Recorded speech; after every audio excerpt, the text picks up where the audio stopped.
Welcome back once again to the StarCraft 2 World Championship Series here in Montreal, Canada, America, as we get ready to move on to our final match of the day. I'm Nathanius. It's been a pleasure to have you here so far at the World Championship Series. Don't mind me, I'm just joined by two of my best buddies, Fear Dragon and Pig, who also coincidentally happen to love StarCraft. Pig, how have you been enjoying day 2 here? It's been good. I feel like it's been heating up. I feel like it's been building up, you know? I enjoyed a lot of the series today, but especially the last couple of ones there have been nice and close. They've been a bit action-packed.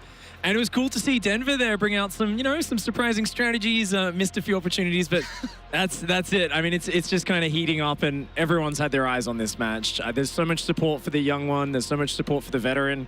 It's just a fantastic way to finish off the top 16. Yeah. How do you feel about the USA spam going on in the Twitch chat right now, Fear Dragon? I can feel it from here, Nate, and I'm super excited about it. And I also know that there's also a lot of people who are really big Reynor fans. I mean, even here in North America, I've been seeing a really nice split between players or just fans saying, oh, they're really cheering for Reynor versus Neeb. Well, I'm pretty sure with the history of USA chants in Twitch chat for StarCraft, it's probably a 50% of the USA cheers are for Reynor, right? I mean, that's true. Or Cyril. Cyril's gotten a part of that market as well now. Stefano was the true USA champ. Paul as well, Captain America. Yeah, you know, but he did at least play in America. Stefano, we couldn't really justify that one. He was Captain America. Yeah, so. But it's a cool match that we get to build up towards. I mean, a lot of fans, of course, being able to watch Neeb play in prime time. Everybody loves him. So getting close to midnight over in Italy, I think. I'm used to doing the 9-hour calculation, but now we're on East Coast. It's a bit closer. It's not as late. That's about right. Yeah, I'm sure there's some passionate Italian fans up late to watch. Saturday night. I mean, come on. What do you got better plans than watching StarCraft? Of course, Neeb was a 3-time champion last year. Cyril is the guy looking to be the first to get 4. I actually feel like I want to bring up the time zone stuff that you were just talking about. I know you're talking about Italian fans and stuff, but Neeb coming in from Korea yesterday, or I think arrived like only a few hours before his match. Got off the plane because he had delayed at the airport, and then he ended up losing a series to Semper, so wasn't feeling great about that. He came out second in his group. It's already been just sort of a rocky tournament. He did have a lot of time to kind of rest up and stuff, but this is still one of those situations where like, this is not the most ideal Neeb, I think, for a tournament. Maybe not in that condition, but in terms of his overall skill right now, training, it is the complete opposite, right? He's been absolutely smashing it. We've talked a bit yesterday as well when we were discussing Neeb, how he kind of had some slow start to the year, and then he kind of went over and he won that Chinese tournament, beating some of the best players in the world, and now he's made the semifinals of GSL. Neeb is this player, when he decides to really be committed, it's just hilarious how many games he puts in, and also he just sees the game in a very clear way. He's a really, really smart dude. Fear Dragon, a quick word about Reynor then. Okay, Reynor, obviously, I think a really, really big up-and-comer. The cool thing about Reynor is if you look at the online tournament scene, because he wasn't allowed to play in WCS since he hadn't turned 16 until halfway through the year, so we don't have a lot of him at offline events until, I guess, like unless you look back a few years ago. Recently, online events, Reynor is killing it right now. Reynor's looking so strong. All right, let's see our players come up onto the stage. Smix is going to introduce our final match of the day. It's the Youngin versus our American Hope here for the World Championship Series. You ready to rock and roll, Smix? Yes, indeed. It's been a long day of StarCraft, but what a way to round out day number 2 here at the WCS, as we have a 3-time WCS champion going up against 2018's youngest rising star. Please give it up. It is Neeb and Reynor.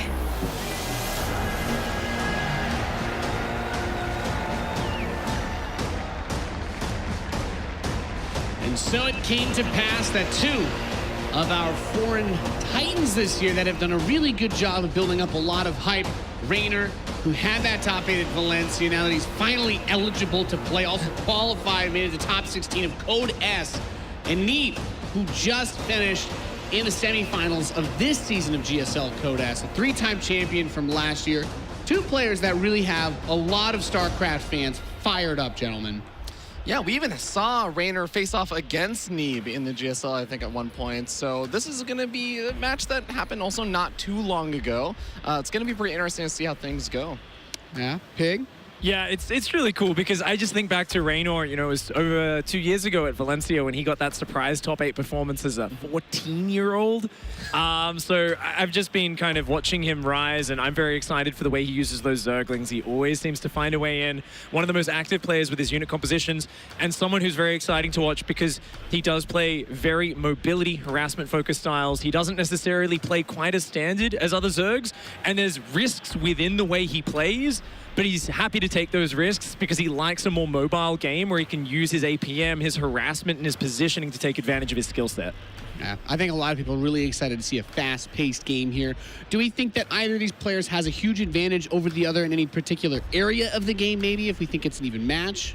I feel like Neeb, maybe with the planning, has a bit of an edge for kind of planning out some builds to snipe him down. Yeah, I feel like Neeb's PvZ specifically lately has been looking super on point. He's got that killer instinct a lot of the time, whereas I feel like Pig already kind of touched on what Reynor is really, really good at, those kind of counterattacks, finding little opportunities with those Zerglings at every which way and every possible angle, which, especially versus Neeb, really, really strong. All right, well, let's find out who's going to make it on our last player to get into the round of 8. It's time for Reynor versus Neeb.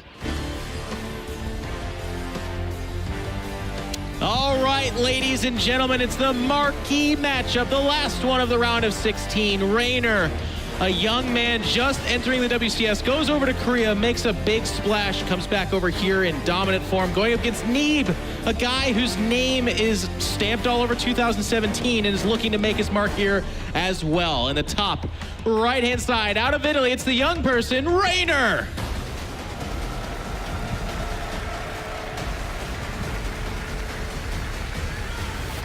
And on the left bottom side of Cerulean 4, we're looking at the main base of the American Protoss. Guys, make some noise for Neeb. Neeb had a bumpy ride yesterday, getting in late, barely surviving some of those opponents. I actually have it on, last I heard he actually still hasn't gotten his bag from the flight. This is the kind of stuff that can make being a pro gamer kind of difficult. Playing from home in the comfort of your own place, it's really easy, but when you have to go on the road, you have to adjust your setup, even going just to from the stage to the player pit, all that kind of stuff can make it tough, and that's where Neeb has a lot of experience, and Reynor surprisingly has shown that he's not really, he's not touched by it. It doesn't seem to bother him. Almost nothing phases that young man. I just want to touch on Reynor, his WCS year real quick, because of course he's only been eligible to join just a few months ago. Valencia was his first offline official WCS event. Of course he had DreamHack and WESG in the past, but that was the first official offline WCS event. He played 3 group stages. He won all 3 of them. Amazing. Won his round of 16, lost against Serral. Over here, he comes in. Group stage 1 has a very tough group with both TLO and Soul. Wins it. Group stage 2 wins it again. Group stage 3 wins it again. This kid has played a group stage 6 times and won all 6 of his groups. That's insane, Jeff. That's so freaking amazing already. Usually there's some kind of learning curve or some butterfly period, but he just comes in, slays, smiles, and does it again. Now, he's facing Neeb, who it sounds weird to say this, but is a step down from a Serral. This is a very doable round for him.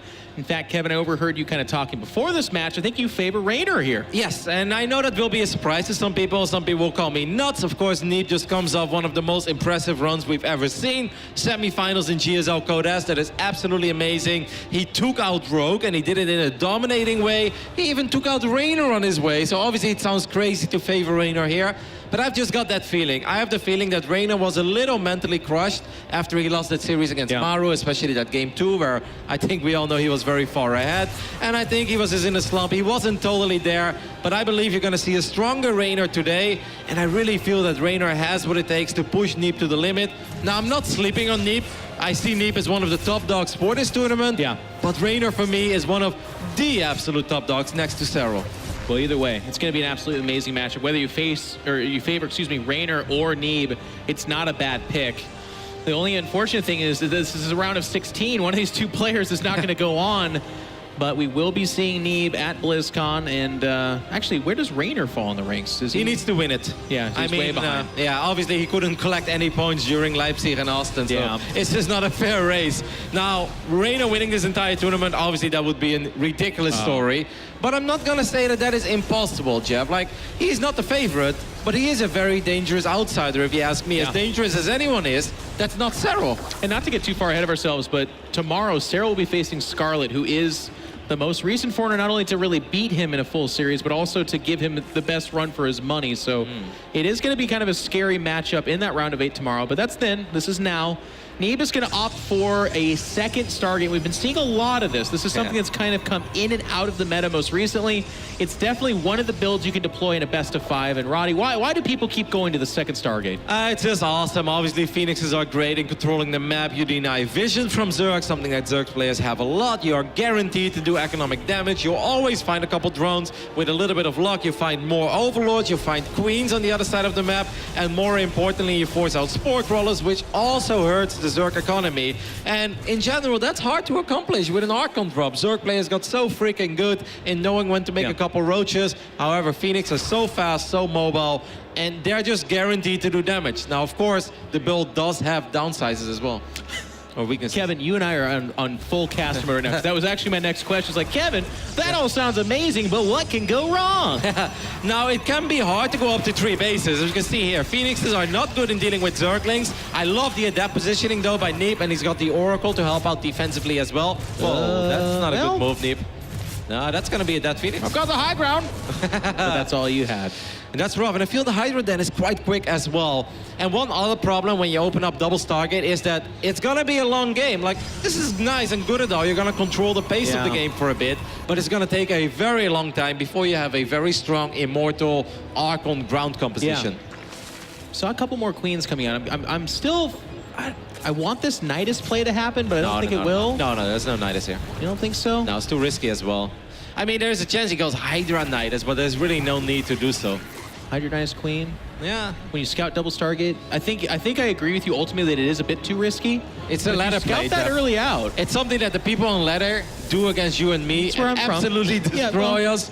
But yeah, they don't do it on this level. They had me commentating Shadone and Haz. So what I think is normal StarCraft right now is a little bit different from everybody else.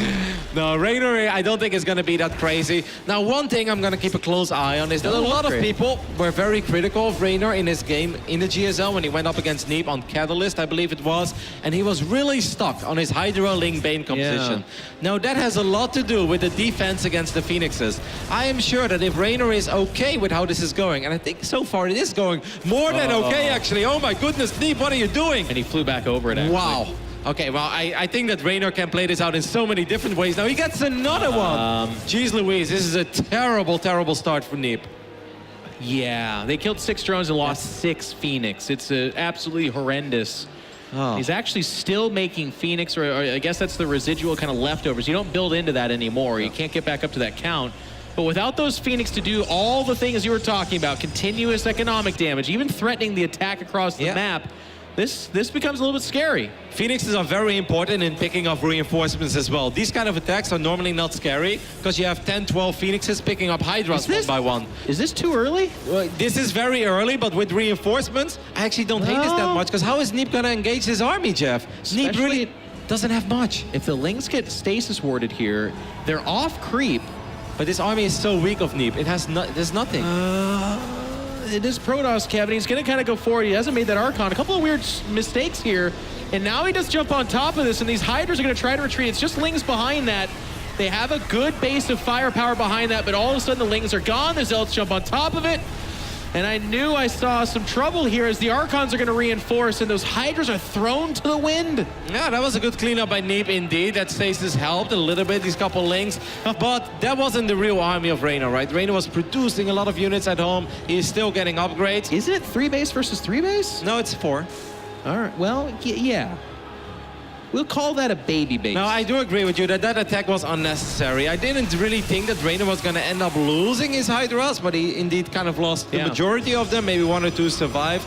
So a little bit sloppy. Maybe Reynor getting a tiny bit overeager there, knowing he did a tremendous job against the Phoenix. Because, guys, if you don't watch this matchup all the time, as we have a quick little pause here, to put things in perspective, there is a lot of games where you see this opening out of Protoss and not a single Phoenix goes down, but they get 18 drones. That's actually pretty common. Sometimes it's 12, sometimes it's 14, but you see that a lot. And then eventually 1 or 2 Phoenixes will fall.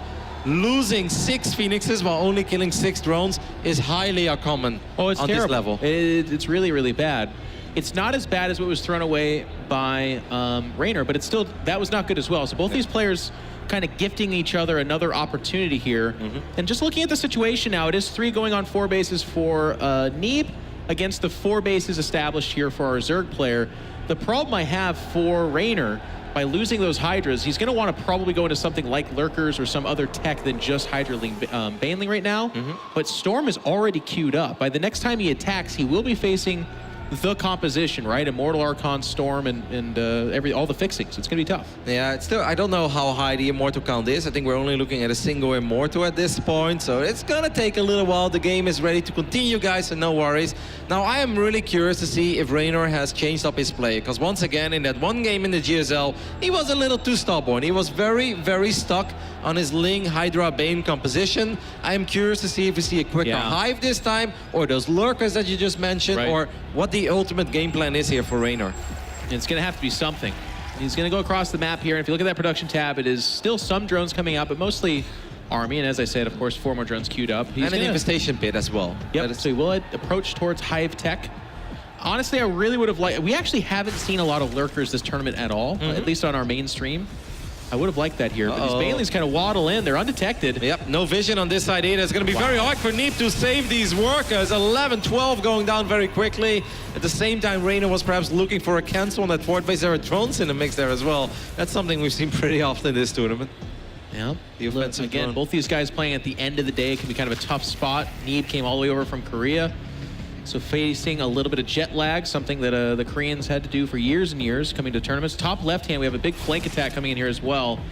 Does Reynor have anything protecting this base? Nope, this is very, very exposed. There's an evil chamber that's gonna buy some time in a weird way. It's kind of a buffer. More Banelings. This is Reynor in a nutshell, guys. This is why this young Italian is so damn fun to watch. And Neeb not paying attention, losing Eye Templar, losing his Immortal as well. I don't like this fight for Neeb. Where's the Prism?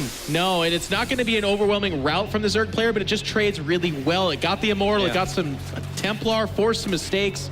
Neeb's not out of it yet, but he's getting picked apart here a little bit. The good news for him is he's up to 4 bases, and he still has 72 workers. So Neeb has found the E key on his keyboard and has been slamming it all game long.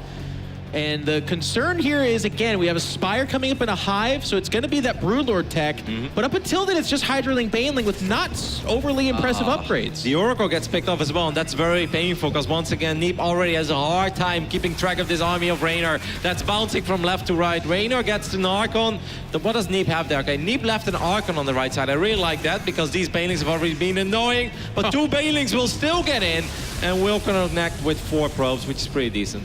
Not bad. It's just amazing that he keeps doing that, I think, is the really impressive part.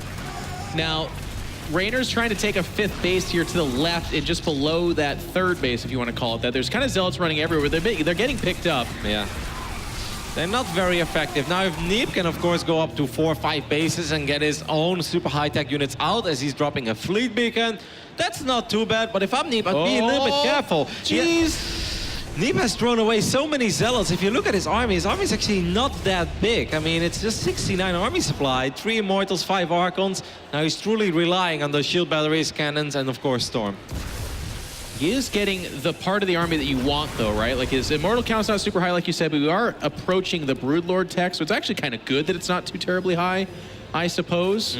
Getting a lot of Archons, and that fleet beacon timing is really good. So I feel like as long as he holds on and we don't see another 20-ish probes just kind of freely die, he should be in a good spot. But you can see how quick Reynor is this game, right, with his Broodlord. Now, of course, the last... Man, this was not a beautiful game for Phoenixes, was it? No. I know it's not that important anymore, but it's just painful to watch. This is Reynor as well, attacking multiple locations at once. Banelings again, connecting with a lot of probes. 24 going down. 26 die. Now, the Zealots will clean up those Hydras, but on the left side, he also took some damage there as well.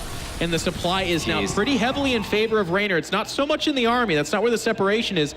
It's the 90 drones to the 55. Now, 90, I would say, is actually in the main? Can we on take the a look? too high of a side. Reynor main base, I had the feeling that there was some stuff happening there, but There's always stuff happening in a Zerg base. They're dancing, they're jiggling, they're making some upgrades here. There was something flick. Maybe a couple of Zealots somehow ended up there. 2 more Stargates, by the way. That's 4. helped a lot. Yes, he doesn't have the money for that at this point, I think. This is a good surround by Reynor as well. Just jumps on these Immortals and the Archons, man. Reynor is playing a phenomenal game, and Neeb is not keeping up with the young Italian at this point. Nope, and now a wave of Banelings behind that could threaten the Zealots that are giving pursuit. Hydra's going to back up here. He goes down below the ramp.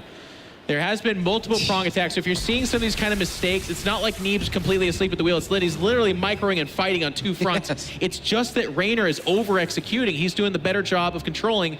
And this whole game, for the most part, has taken place on Neeb's half of the map, by the way. So that's, again, where those forced errors are that much more critical. Yep. A lot of the European players have said that Reynor is pretty much the most annoying opponent in the European scene. And it doesn't mean that he's better than Zero or something like that, but he's just incredibly annoying to play against, because he's always there with his Zerglings, with his Banelings, picking up units one by one, going for run-bys non-stop. And that makes him, in my eyes, one of the most fun players out there to watch right now. I mean, how can you not love this kid? Look how cool this is and how smooth he's playing up to this point. I feel like for the first time, Neeb has finally made the force that can actually hold off those two fronts. And here come the Broodlords, but there's already Tempest out. I think I saw 2 or 3 out, and there's going to be 3 more to join him in a second. The one thing that I'm worried about for Neeb, though, is that if Reynor frees up some supply, Reynor can immediately queue up, let's say, 18 Corruptors at one point, even though he's a little low on gas at this point when he just made all these Banelings. And I think that Neeb's going to have a hard time protecting all these units. But we'll see. There's still Storm, and with Storm and Tempest, obviously Neeb still has a very good fighting shot in this game. Neeb's got a few of his Tempest over here, and that's not where the Broodlords are. And if he loses the space, I feel like it just becomes that mathematical equation where it just becomes so hard for him to get back into this anyways. And now that Nexus is all but forfeit. It should die to the concave of Hydras. Here come the Tempest. The army composition for Neeb is very strong, but he's behind in supply, and he's getting pulled apart here. If he can't turn this around and get offensive, he will just simply get outlasted. Yep, Tempest obviously are going to do very well against those Broodlords, but the Archons on the left side, tiny bit in trouble. Another Archon goes down. There's very little on the ground now to protect those Tempests, but of course, there are still some Storms available. And these units, I mean, it's not even that they're going to trade themselves out, it's that the trade is ineffective for Neeb. He's down to 120 supply, and it's falling. The Broodlords are going to sacrifice themselves. There's no running from this, but they kill most of the Templar, and now the Hydra step forward. Again, they're all going to die, but everything they bring down with them is such a huge cost to Neeb, who is just now remaking that right side base. And meanwhile, Reynor still, again, floating 85 drones. He's building a bank. He's able to stay maxed out. He is pummeling Neeb. He needs to turn this around with some form of harass, but where can he find it? Yep, every time that Neeb is even thinking about attacking, he's losing more and more probes on his side of the map. There is no Storm available at this point, and Hydra's on creep against the Protoss army without Storm. They are phenomenal. That's pretty much the best unit you can dream of, and you can see these Hydras are ripping through this Protoss army. Absolutely masterful play from our young 16-year-old Italian as he just destroys Neeb there. And it wasn't with one big timing attack that Neeb didn't see. It wasn't with some weird tech that he wasn't prepared with. It was immaculate micro, huge multi-prong attacks, and just out executing. You never looked and saw 5 Banelings detonating on a rock or something silly like that. They were almost always getting probes or zealots in the right trade. Good concaves on the Hydra, etc., etc. This kid has got talent. Yeah, this kid is something special. Reynor played an awesome game that just made it so freaking hard for Neeb to figure out where those attacks were coming from. Of course, Neeb losing that Oracle that was just idling in the middle of the map. The 6 Phoenix. Yeah, that's something that we normally be like, that's a little bit sloppy to lose an Oracle. But against this playstyle, it's more than sloppy. It's incredibly painful because you need to keep track of that Hydra Ling Bane army if you want to be in proper positions to deal with it. Neeb had the units to deal with it, and he had some static defenses, but you need to be able to keep track of the movement.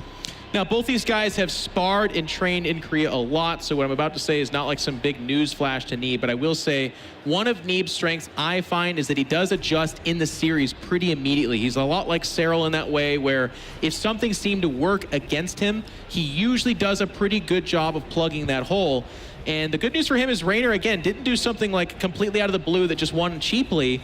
He did good harass stuff, and if Neeb can adjust to that, he can have a tighter game number 2. Yeah. If I know Neeb, though, if I know almost any Protoss, I would say that if they look at that previous point, they don't even worry about that Hydra Ling Bane phase. Neeb is going to be like, I lost that game when I lost my Phoenixes. He's like, I had a terrible opening. Because, of course, we try to analyze everything for you guys. But if we really want to be straight to the point, you could say Neeb completely filled with his Phoenix opening. And that is what put him really far behind. That attack that you were questioning of Reynor, you were spot on. That was absolutely unnecessary. And I think that's why Reynor made it a little closer than it should have been. But that doesn't change the fact that Neeb had a very rough start. And if Neeb gets a much better start, there is a good chance this entire Hydra Link Bane phase looks completely different. Well, to use one of, I think, your most famous words, it was disastrous. I mean, 6 Phoenix to die for literally, I think it was 6 drones and maybe a queen or something like that is absolutely nothing at all. There's so much those Phoenix are supposed to do for you that they just simply weren't able to do. So I do have to think that as far as losses go, the fact that it was kind of close despite that opening and that it was just such a traditional PVZ, Neeb's got to feel pretty okay. If he loses this next one and then is put on match point, of course, that's a terrible place to be. But for right now, the series is young. A lot like that young guy right there. Well, and that young guy too, just not as young, I suppose. As we head towards Fracture, a smaller map. On the left top side of Fracture, we're looking at the main base of the young Italian. He needs to win this entire tournament if he wants to go to the global finals. He's up 1-0. It's Reynor.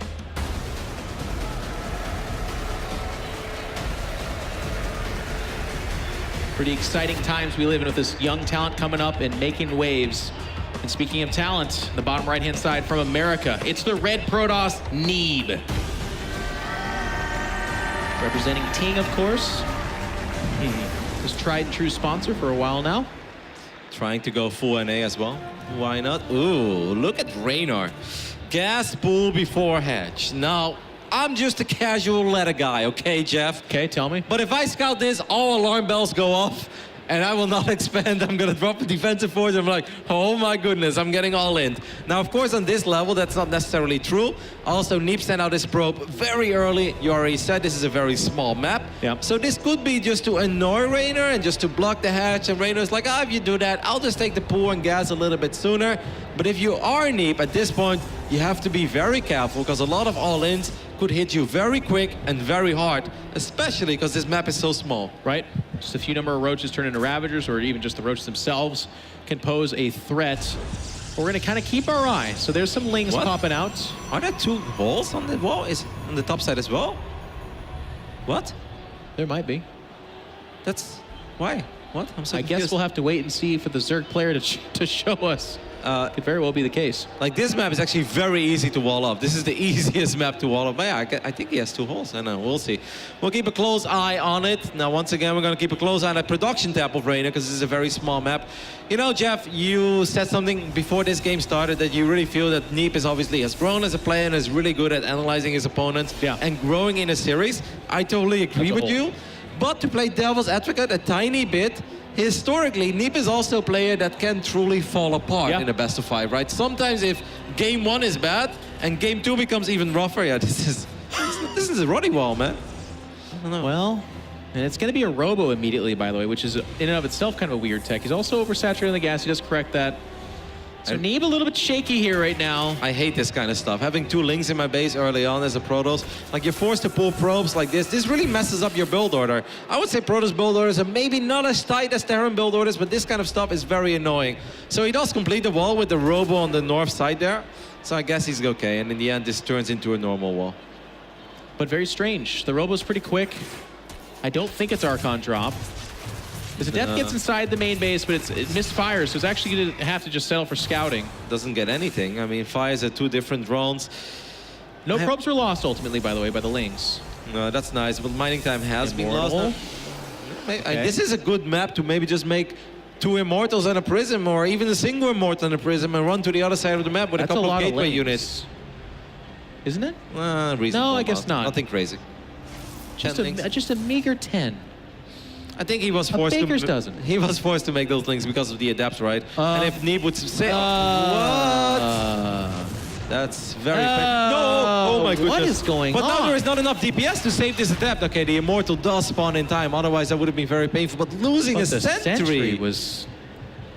I mean, I'm a little bit stunned. That's the kind of mistake that does not get you to the round of 16, and very well could stop him from getting to the round of 8. Now, Roachborn's going to go down here.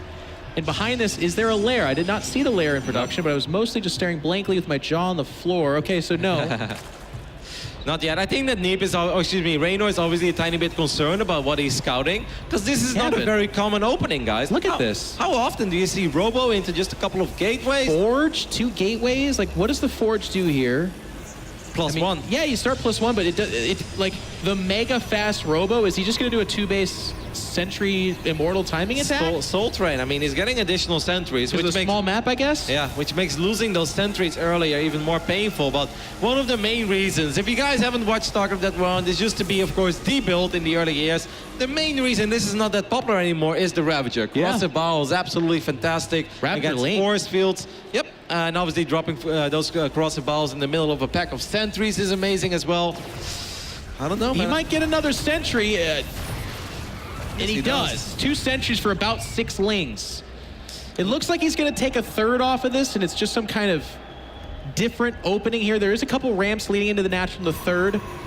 Sorry, guys, there's a little bit of stuttering because I'm actually a little bit dumbfounded. I'm surprised that Neeb is across the moving map out, by the way. doesn't have a warp prism. He's got 2 sentries. Like, he really doesn't have the amount of force. I think he's hoping that Reynor just made no units at all, but Reynor has made a couple of units already. And if Reynor can just dive on these sentries, he's picking off 2 more sentries. He has to recall back or get out. No, just now. run away. Yeah, then it's okay. God, I mean, he it's pushed just back so the creep. dangerous. Push back the creep. Maybe he felt that Reynor obviously sacrificed a couple of Zerglings to pick up the sentries, that he was able to make that play. Oh, Dark Shrine behind that. I always like that, Kim. That makes sense to me. That always makes sense to you, It always doesn't makes it, sense Jeff? to me. Never play a game without a Dark Shrine is what my grandpappy always told me. It's going to be a little bit of a later layer. Both these players, again, playing the map very much so. It's just such a small map that any kind of little aggression like that, like Roddy said, if you just didn't make units, you can actually just die right then and there. There's no wall off. Couple of lings are going to try to run into the main base. Oh my Neeb God. against Reynor. You simply cannot have an open natural. You cannot do that. Lings will always run in. Now, hopefully for Neeb, he doesn't end up losing too much here, but I don't know if those 2 zealots are going to be enough here. It should be okay. 5 probes, though. That's 5 still pretty probes that painful. died, and they're going to run and get some more damage in as well. And Reynor's so good about these run-ins. And you said this is like a minor comment, but it's a big deal to re-emphasize for our viewers. Reynor against Neeb. Reynor's the run-by king. Yes. You cannot do it. You can't just let it happen. You have to be like doubly conscious of it. Exactly. There always needs to be a zealot or an adept on hold position, as Got the our observer. observer is showing us that the observer went down. Meta play. I love it. Now, the Dark Templar are going to get warped in. These are going to be Archons almost assuredly. Okay, never mind. They're going to walk across the map. 5 Dark Templar, by the way. And there is detection at least... Yeah, there's an overseer because the observer got sniped. So. The third, there it is. It's coming out on the map. Not too many spore crawlers. I mean, if it misses this... Yeah, it could be a Hail Mary If play. it misses this, then all of a sudden you've got 4 Dark Templar on your 2 bases, and that's a lot of trouble. I mean, Reynor, that Zealot has no HP, by the way. That Zealot's going to get picked off quite quickly. Neeb is going to re-wall, so just in time. Now the DTs are going to reveal itself, so if I'm Reynor, I turn around and I'm like, whoa, wait a minute, I need detection at home. Might Oh my be God, too the late. lair. The lair. There is no detection at the 3rd base. The DT's already starting to cleave its way through 5 drones. He's actually targeting the lair inside the main. And if he kills that, it's the base dead, but also the tech halted. And it absolutely will die. Nothing should stop this from happening. Meanwhile, the attack over at the 3rd for our Protoss. Do you recall? Yes, I think that's a very smart play by Why Neeb. not? He repelled the attack at the 3rd, and his composition's really strong. He's down in supply. A lot of that's workers. It's only 10 army supply, but I gotta say Neeb's position is very strong here. That was a crazy move. Not a move you see very often at this level, where you just swap in 4 Dark Templars at home, run them to the other side of the map, and snipe a lair. It's a casual lair snipe. Just walk in and kill the main building. No big deal. Not very common, guys, but this is Fracture. The map is a little different. The openings have been a little bit different. Yeah. I like it, and that's a good move by Neeb. I still feel Neeb needs a tiny bit more, but his army is starting to become very, very scary, though. Another flank in the natural. And it's a big one. Roach is going to come in here. Now, the nice thing about the DT tech is you can, of course, just warp in DTs to stop this, but there's not a lot of saturation in the 3rd. Neeb wants to end the game. He's down 40 supply, but he's got a huge army. Yep. He's going to have the charge jump on top of this. There's not a lot of insulation between the Ravagers and the rest of this. Neeb is a little bit spread out, but he's now getting on top of that force there. Neeb has so many Archons, though. I have a hard time believing that these Archons are all going to go down against just a couple Roaches and Ravagers. Reynor did quite a bit of damage on the other side of the map, but is he ever going to be able to clean up this massive Protoss army? He's holding behind that middle line, trying to take the right angles. The Archon's having a tough time getting on top of it, trying to land the Corrosive Vials. He's not really finding the connections. Neeb not giving it to him. A hot pickup there to get the Archon back, but their shields are quite low. Roach is going to come in here now, and this hatchery will die, but the army's whittled down just a little bit. A couple of drones are enough. A couple of drones are going to help out against the Immortals. Obviously, they could maybe activate the barriers as well. Good micro by Neeb, but the Archons are all very low on HP. He's going to try. He goes for the other Warp Prism. He does get that one. This one still remains active, but the Force is cleaned up. Supplies very close, though. Only 10 workers ahead. Army supply really close, but one Immortal does get actually saved by the Warp Prism. He's going to push it back. There's DTs mixed in here. There's no detection. There's no HP on that army. Look at those two Immortals and that Archon. There's like 12 HP combined on all 3 units. The Warp Prism just scoots out of the way and is going to stay alive. Zealots. Hey, they say hi, and the Immortals low in health, but they pack a punch. That one Dark Templar is doing serious work. A couple of Hydras are popped as well. There's still no detection here. No detection. The DTs are doing so much work. Still juking and jiving with this Warp Prism. It stays alive. The DTs carrying the weight of Protoss on their shoulders. 12 drones have died. No overseers. There's no detection. He's now up in probes. Army supplies still in favor of Reynor, but it's just a depleting force. He has no detection. He has no detection. That Spore Crawler is probably going to get picked off as well. He lost the lair again because the lair was in the natural. He can't make an overseer. Oh my God. He can't make an overseer. And he can't see him. That's going to be it. Well, okay, actually, if you don't kill the Spore Crawler there, you're not going to get it. He gets the last Warp Prism. This game has gotten so scrappy, but it's down to 13 drones. That lair just finished up, but he has no more money to really make overseers to begin with. Too, though. He can't even clean up these DTs and the Zealots. He's making a couple of links and Hydras, but it's not enough. Okay, we're all tied up. Neeb versus Reynor. It's living up to the expectation. Not the cleanest of games. Wow. There were some mistakes, but Neeb made the choice. Says, hey, man, we're playing on Fracture, and if you aren't going to get it done with your army, I will. He goes across the map, down in supply in every way, but able to take it in that was like a 5-minute fight, Roddy. We don't have those in StarCraft 2 very often. And you don't see these kind of builds very often either, where Neeb just warps in Dark Templars on his side of the map, casually walks them to the left top side of the map, snipes the lair, has a DT in a different base as well. Those were some weird, crazy fights. I do want to compliment Reynor as well for that almost hold, because I looked at that army of Archons and Immortals and I'm like, yeah, there's no way. But he did a phenomenal job in tucking those Ravages behind that mineral line, made it almost impossible for the Archons and Immortals to really get on top of those 6-7 Ravages. Yes. That was a phenomenal effort, even if it wasn't good enough there, because Neeb did a great job in sniping the Overseers over and over again. That was really cool to watch. And killing the unassuming lair at the natural, it was like, yeah, you're going to use it as a bullet shield of sorts, but if you do that, and then he loses it, he has no access to additional Overseers, which he did not make an overabundance of, right? He always had, I think, one at a time, and when they got picked off, it just all of a sudden became apparent to him that he doesn't have detection. Both these players putting on quite the show for us. I hope you guys are entertained and having a good time, because this has been a great day number 2, and we've got actually another fantastic day tomorrow as well. There's the beautiful Montrealians. I think they're called Montrealians, Kevin. I don't know. I don't know either. You've made up a lot of words today, so that could be another one. I make up a lot of stuff, Kevin. And I like it, Jeff.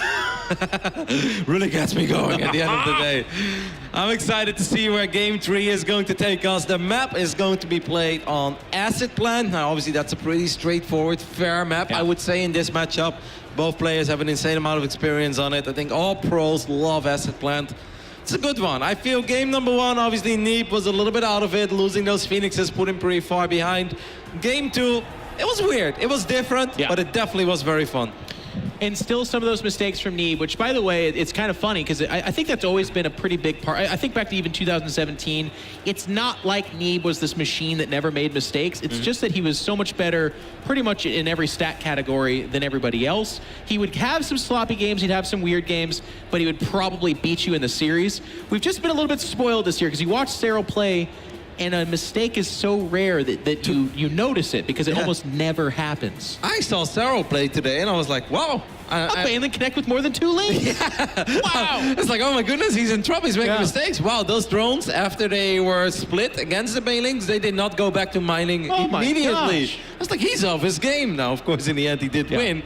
No, you're right, though. Like, what we've been witnessing over the last few months has been crazy, but Neeb has shown us some crazy stuff as well, and obviously just comes up that great run in the GSL where these two, they did run into each other.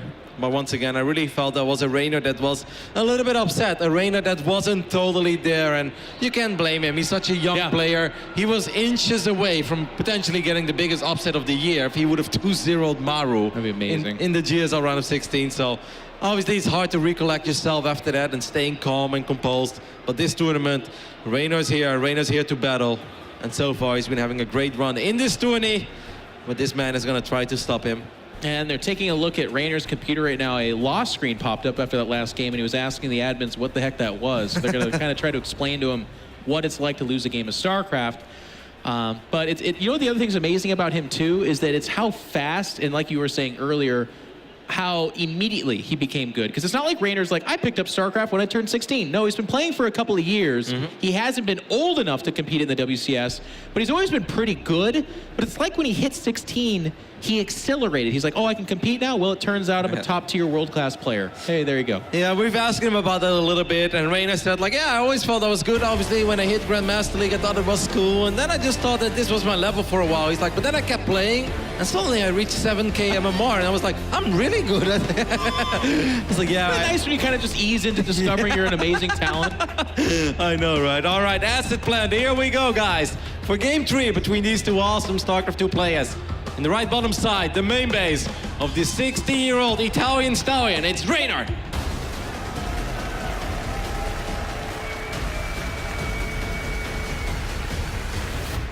And his opponent in the top left-hand side, the American Protoss, it's Neeb.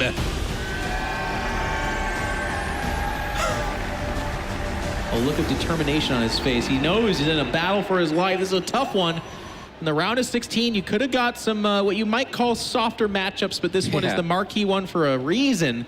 And it's so cool that it's at the bottom of the bracket too, right? Like either of these players could be your finalists, but here they are colliding, and we get to enjoy this battle.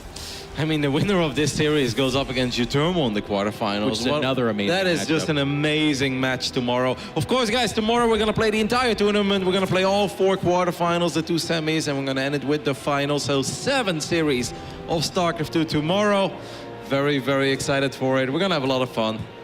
And it's an interesting time, too, because after that, there'll be, you know, a lot of online stuff in preparation for BlizzCon, basically, the big tournament at the end of the year. After tomorrow, we know our top 8 when it comes to the WCS circuit for BlizzCon. It's going to be the big wind-up for the huge finish. It's been an amazing year of StarCraft, and if you're listening to this, you were a part of it, so thank you very much. One probe does die here, the scouting probe, which is a little bit weird because there's no Zerglings out. It happens. I think he tried to probably occupy the mineral patch, and then maybe wasn't paying attention. You Reynor feel pulled the drones. crummy about it. You're, come on. Well, look at Reynor going 2 hatcheries very, very quickly. Now he's already mining some gas, so it's not super crazy, but he slowed down on the gas mining. He's like, you know what? I really don't need Zergling speed that quick. I picked off your probe. I am able to get this hatch down in a position that I want to get it down. And that adept that you're going to send to the other side of the map, I'm sure I can deal with it with just a couple slow Zerglings and a queen as well. Pretty cool by Neeb, by the way, just to go back to that last game one more time, to not just autopilot the meta and be like, well, I don't care if it's Fracture, I'm going to open Stargate, I'm going to go Phoenix or Oracle.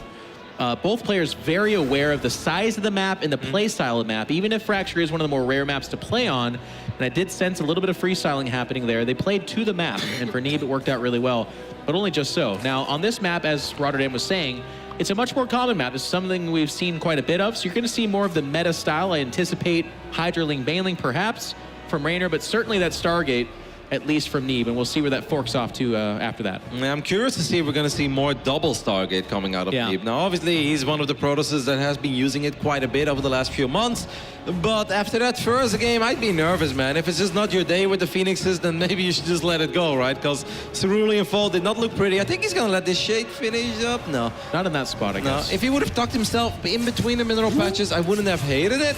But obviously, these adepts are still being effective. They're pushing back the creep. This time he is committing. He's just eating a bunch of shots, I guess, then. Yeah, it's okay, though, I suppose. I'm surprised that he walked that far forward if he didn't want to let the Shade finish up. It's a little bit weird. But we're getting weird out of Neeb right now. Don't let it finish down. Yeah, exactly when we're like, he won't let it, and then it does, but not this time. Now, it is an Oracle behind that, and as Roddy said, let's go ahead and see where this goes from here. It's going to be a Robo. Perhaps a little terrified after that first double Stargate game where just things did not go well at all. Now, this could obviously lead into the Archon drop that we've seen so many times. Every now and then, this could turn into a very crazy attack, but it doesn't really seem to set up for it for Neeb as he's taking additional gases. He's getting plenty of probes. So this really seems like a regular opening where he's probably going to harass with a Warp Prism and 2 Archons after the Oracle Phoenix phase is done. Only gets the 1 drone, forces the half-hearted construction of a Spore Crawler there. to save the life of that drone. Not a big deal, but okay. Yeah. If the queens weren't there, it would have been a lot worse, but nice counterplay by Reynor. I think these days as a Protoss, if you open up Oracle, you can get any drone, you're like, hey, that's nice, because there are plenty of games where you don't get that drone. It's at least something. Yep. It's always better than nothing, and of course, don't take too much damage. He's gonna try one more time, but this Oracle really doesn't have a lot of health, but it does survive, but I don't think he got a single kill there, right? Yep. Every time that happens, by the way, I look at it and I go, how? Because when I know we say this every time, but when I play, Oracle's dead, Phoenix dies, and I'm just like, well, okay. Not sure how they do it. It is going to be the Templar Archive, so we'll be that Archon drop behind this, and that is, again, one of the more common things you'll see. Lings getting a little bit overambitious, jumping on top of those Adepts, find themselves outgunned pretty quickly. Yeah. I think Reynor's goal there was to pick up the probe that was being sent out to produce that additional Nexus, but instead it ran into those Adepts, and then for a split second, Reynor thought, maybe I can grab the Adepts, but then he realized that that's a fight he could not take. Now, the Scout obviously is good in the main base, but I don't think Reynor is shocked by anything he sees here. He knows there are a couple extra gateways on the way. He knows there's the weapons. Whoa, I might want to cancel that. He's going to take a lot of damage. Yeah, he's going to at least have to relocate the Warp Prism, but this is already good. Because a big Reynor, part of the reason why the drop either, retreats or fails outright is the health of the Warp Prism. Now, Neeb's going to have to be very, very careful. And in the early days, Neeb was a little known to lose his Warp Prisms as well. Oh my goodness, there's so many queens in Neeb. What are you doing? He's going to have to get out. I mean, the Warp Prism's so low, there's no way he continues with it anyways. And to finish your point, it was kind of funny, because I remember back in the day when it was all about Warp Prism harass, sometimes they would even make a second Warp Prism and just like go back at it with another 2 Archons. He'd lose the first 2.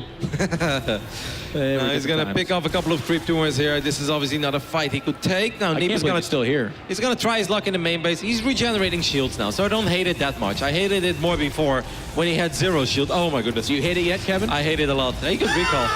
He's going to have to. Yeah. Otherwise, they're... No! Just one gets back, the other one dies. I'm telling you, I hated it. Yeah, you're right. I just had faith. Now the Observer is going to get picked up as well. It's really not Neeb's series so far. I know it's just 1-1, guys. I know it's just tied up. And you could say there is nothing ultra bad yet this game, but losing an Oracle, losing the Prism, those are things that are actually massive in this matchup. Very little harass. Yeah, they dictate the tempo. They also allow Zerg to move out or not. And if Protoss loses that opportunity to keep Zerg pinned on their side of the map, the Zerg attacks become a lot more intimidating. I'm really not feeling it so far for Neeb. He's looking a little bit sloppy and off his game. I agree. 2 Immortals at a time now. That's a really quick Infestation Pit and Spire. So he's got this 4th base. He says, if you can't harass me, you're going to spend all your money saturating and defending your 3rd. And by the time you find out that I'm at Hive and probably approaching Broodlords... Did he get a High Templar there? Can we take a look at the units lost real quick? No, no High Templar, because that's very weird. Why is there a simple High Templar standing there? It's the General. Now he's gonna lose it. I mean, that's a really expensive loss, Neeb. Oh my goodness, of course he's picking off a couple of roaches, but guys, roaches cost nothing. High Templars are very expensive. I think they're 1,300 gas each. Super expensive. No, they're opportunity loss, though, as you said. I mean, the Storm being researched right now, if that Templar is allowed to live up until that Storm upgrade completes, you're talking probably 2 Storms on that Templar. Yeah, but you just don't warp in High Templars one at a time, especially if you don't have Storm yet. If it's 10 seconds away from finishing up, I can live with it. But in general, you warp in High Templars 2, 4, or nothing, right? Or 6 if you really have a lot of gas. Kevin, I'm looking at this timing, man. I mean, he doesn't have Blink. He's got the 1 Stargate, but none additional. That Oracle doesn't die, but it's certainly not sniffing out the fact that there's a very fast Hive behind this. Now, you got to keep in mind for the Protoss player, it could be Lurkers. Oh, actually, does he see the Hive? No. He hasn't seen anything in forever. It could be Lurkers, it could be Vipers. It's, of course, the less common. Sometimes we see Infestors, especially if your name's Scarlet. But he has no idea, and it's very specific. You don't naturally counter Broodlords. You need very specific units. You know what I love here from Reynor is that Reynor is pretending that he's strong. He's kind of flexing his muscles. He's going to be able to find an Immortal on the left side as well. What is that from Neeb? I don't know. I honestly don't know. If there's 2-3 Zealots there, obviously he's fine, right? He can take that fight, but an Immortal by itself, I just love that Reynor is pretending that he's strong, pretending that he wants to fight. Yeah. But of course he doesn't want to fight, guys. He's buying time for his great Aspire, but you don't want to make it easy on your opponent to figure that out. You don't want to sit on your side of the map like, no, let them think that it could be still Hydra Link Banal in or Hydra Roach Lurker. it's none of those things, but Reynor is just making it hard for Neeb to figure out what it actually is. 8 Corruptors queued up. Greater Spire about to finish. Neeb still has no idea. This Warp Prism on the lower left-hand side of the map, it doesn't know this, but it's got the most important job in the entire game. The Zealot's going to show up. This is going to be the first tip-off, okay? He sees Spine Crawlers. Now, that doesn't necessarily scream Broodlords, but it needs to start the juices flowing, and the Warp Prism pauses just before getting to the natural.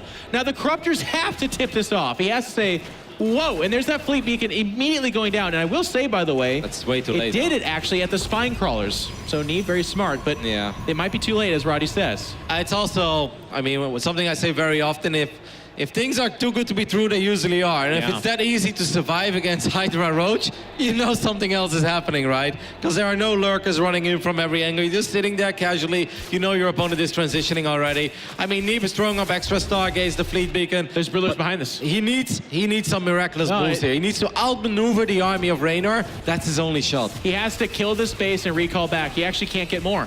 Yeah. The Broodlords are out on the map. Awesome. So he gets a good drone destruction there. He's going to kill this base. Sure, that's fine. He has not... Yeah, there's the recall. But he's taking so much damage back at home. There's the recall on top of that. He will save the third base.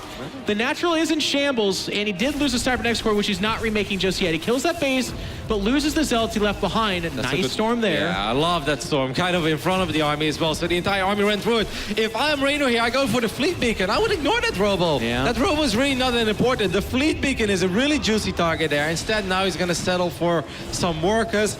I think Reynor could have gotten a little more out of this hit squad. The space that has been created is massive. Look at that floating blob of blue. Not that one, Observer, that one. It's like a bunch of Broodlords making their way over here with Queens to anchor them. In Neeb's defense, though, I mean, with Storm and 3-4 Tempest, do you believe? I mean, I don't like it. Do you believe, Roddy? I really don't like it for Neeb, but maybe in a weird way, even though these Broodlords so are many Broodlings. Very, very hard. I love that Reynor's bringing the Queens as well, that sure, maybe these Broodlords eventually go down against the Tempest, but not before those Broodlords are going to do some very serious work to this ground army. Here we go. He's going to try to fight that left flank. Reynor's going to pull back everything at the base of his Storm's going to coat the Broodlords. The Tempest trying to focus us down. Queens healing as best they can, but the army of Neeb is getting depleted. He's down in supply, and now it becomes a problem. It can't even take on the Hydras and Roaches, and if he does, what's left behind this? It's just the Immortals. The Tempests are now getting shot down. There's no more Storm, and I don't think he's got what it takes. Reynor is going to jump on top ahead here, 2-1 in this best of 5. Reynor really clumped up his units a lot there in the end. I got a little bit scared for the young Italian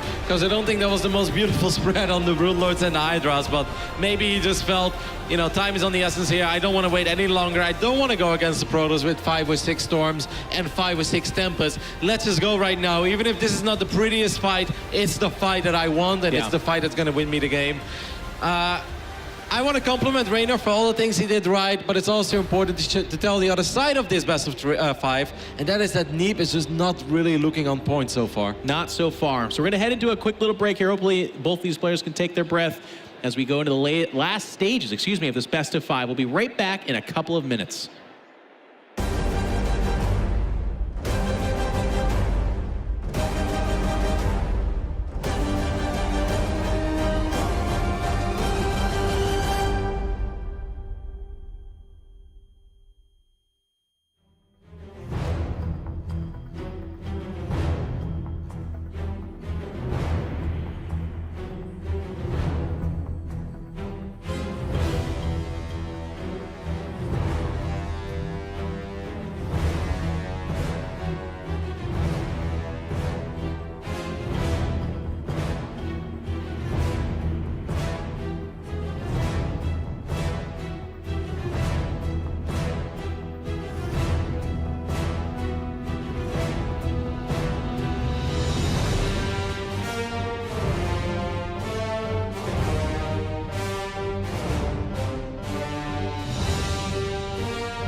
And welcome back to the final match of day number 2 here at WCS Montreal. Reynor is up 2-1 against Neeb, the terror from 2017, trying to end the year of WCS on a high note. He'll be going to BlizzCon, so we'll get to see him play there as well, but he'd love to nab a few more victories here. And in order to do it, he's got to win 2 in a row against this young guy on the lower left-hand side from Italy. It's the Blue Zerg, Reynor. Reynor has been playing great so far in this series. But of course, there is that other side as well. This man is still your reigning champ of WCS Montreal 2017. Guys, if you want him to come back, you gotta make some noise. For the American, it's Neeb.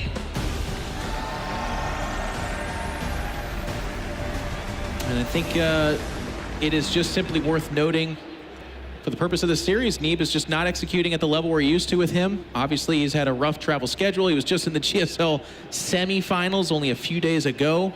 Lost a tough one to TY, but it made a historic run, amazing performance. And now he's here, and that's the tough life of a pro gamer, especially one like Neeb that competes all around the world in all of the most difficult situations. And he's being asked to do it again here against this guy, Reynor. And those journeys are tough, man. You saw that kind of with Reynor as well, right? Right after Reynor lost in the GSL, he went home and he had a disappointing showing in Challenger. And a lot of people would say, like, that's not that big of a deal. He made it into Challenger. That's pretty good. But Reynor was better than just a round of 16 Challenger player over the last few months. So you could really see that affected him a little bit. Yeah. And then 4 or 5 days later, he bounces back, wins a big tournament over at Base Trade, and he felt really good all weekend long here. He was full of smiles. And he said, no worries. I forgot about the losses. He's like, I'm back again, you know. And sometimes you just need it as a player. You need a couple of victories again to feel better. Now in Neeb's defense, I believe he had a very rough journey as well. I think the airline lost his back. Yeah. And that's something that's always very stressful as a gamer. I believe that he had a little bit of a headache as well. Maybe just didn't feel 100% today. I don't know what it is, but so far it's kind of shown because we know how freaking good Neeb can be. Yep. And this series, I don't want to take anything away from Reynor because Reynor's playing really cool and good StarCraft, but Neeb is not playing as we know Neeb can play. He's not, but I'll tell you what, it's part of the competition. You got to turn it around. These things happen. You can be out of your element, not feel good, and it's rough. We get to see Neeb play so much that we know it's below his level, but he's got to turn it back around. His tournament life is on the line, and we're here on Lost and Found, probably the most common map, I would say, in the current map pool. It's the one these players have played on the longest. Very balanced, good map, and Reynor's gonna dip back into that kind of safe macro play. I do want to say that last game, I loved his decisiveness, right? He picks off the Warp Prism, immediately goes Spire and Infestation Pit into Hive, saying, I don't think you're going to be on my half of the map for a very long time, and if I can pull out these Broodlords, you're in a lot of trouble. This Adept is not out yet, and this is actually very annoying to deal with. These Lings are going to split off, a couple of them going to go with Natural. It seems like Neeb is not paying attention. Okay, Neeb is doing a little bit of damage. Wow, with both Adepts, actually. This could get a little bit ugly. I mean, he's doing serious damage in the main base, but it's obviously nice. I'm not sure how well he's handling everything at home. Not bad, actually. I mean, picking up 4 drones. Yeah. But he did lose 2 Adepts. Yep. And that is, of course, not great. It's going to be, I think an Oracle came out. Yeah, so it's definitely scouted, obviously, as a lane. Did a little bit of a loop-de-loo around that structure. How many finishes here? How many Lings does Reynor have out? I mean, Neeb needs to be careful because obviously Neeb lost 2 Adepts, and that means he has very little firepower at home. I guess 2 Adepts is enough, even without a shield battery. Yeah. And he is very good about building right behind that, too, if you do show up with anything. Yeah. The Oracle comes out here pretty quick, so there's not a Spore Crawler, there's not a huge number of Queens just yet. There's the 2 there to deflect it, though. And Neeb is going to be merciful, I suppose. He's going to find that one drone that tried to morph into a Spore Crawler. Well, somehow does not get the cancel. I would have canceled that Spore. Like 3 times already. It's double Stargate again, Jeff, for our man Neeb. So Neeb is going to go back to the strategy he used in Game 1. It's a strategy that he's had a lot of success with over the last few months. And he obviously knows how to do it. He just needs to do it a lot better than he did on Cerulean Fall. And he has that Phoenix looking around for an Overlord. It picked off one in the natural, but it's going to come over here and try to make a grab at the mineral line. And if there's no Spore Crawler, it might not be that bad of a call. In fact, even if there is one, he can get a couple of drones. Yep, and that's already a lot nicer than we saw, for instance, on Asset Plant as well. Gets 4 drones. And then he just stops. Oh my God. Oh my goodness, that's a very painful loss. That would have been so amazing to get 4 drones and just get out of there. Yeah. That's fantastic. And the Oracle represents such an important role in this as well. It's the ongoing scouter. Second Stargate gets scouted as well, so he's going to hide the Phoenix, but it's spotted. not hiding anything. It's a lot more than just a scouter, by the way, Jeff. That Oracle keeps your Nexus safe against Zerglings, because Phoenixes are not good against Zerglings.